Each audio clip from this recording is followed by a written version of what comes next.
Good evening.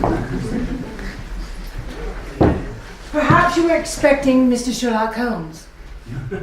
And I look nothing like him, do I? Actually, my name is Mrs. Godfrey Norton. And you're probably wondering, who in the world is that?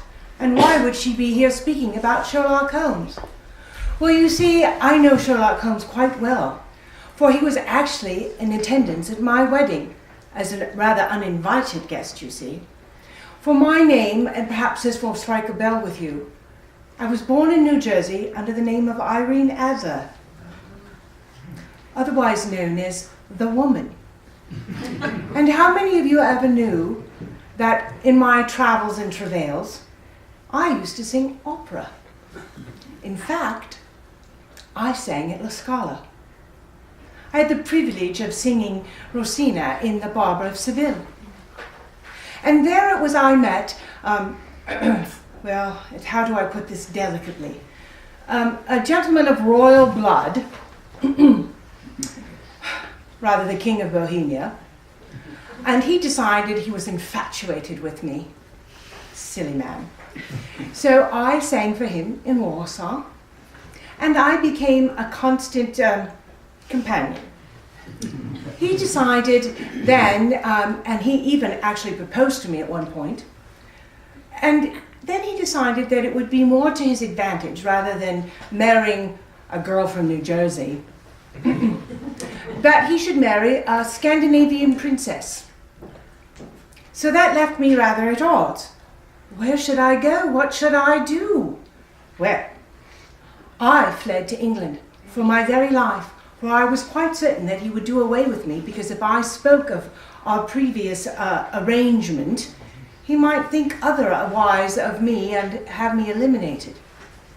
So I left with only one possession, and that was a photograph of he and I together. Well, he came to Mr. Sherlock Holmes in the hopes of finding that photograph, because he was just sure that I was going to expose him. Well, Mr. Sherlock Holmes, thinking that he was going to outwit me, decided to come in disguise to my wedding to Mr. Godfrey Norton. Well, I knew exactly who he was. I kept the photograph from him, even though he and Dr. Watson tried to burn down my very little cottage. I succeeded in marrying Mr. Norton, whom I absolutely adore. I gave up the stage, but not before Sherlock and I became great friends. For you see, one evening I walked past him, dressed as a young boy, and I fooled him and I said, "Good night, Mr. Holmes." And he didn't even know it was me. So not only did I outwit him once, I outwitted him twice. We've since become great friends. And he asked me tonight if I would introduce our first soloist this evening. And that's because of my opera background, but also he was rather reticent to speak about his favorite opera, because it's actually French, not German, his favorite. His favorite opera is Les Huguenots.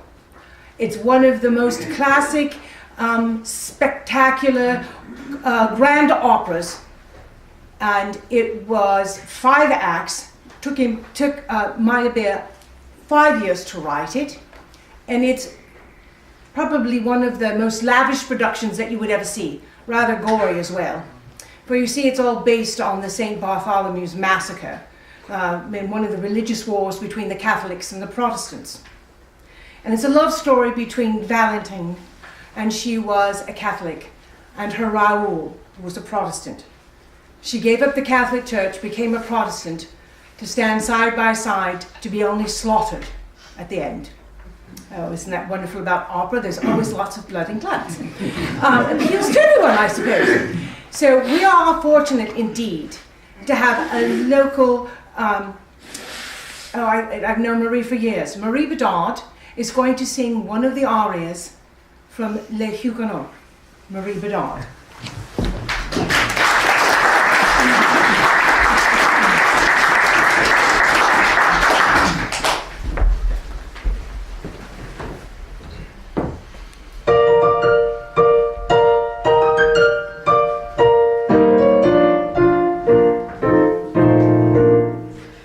To you, my love,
true.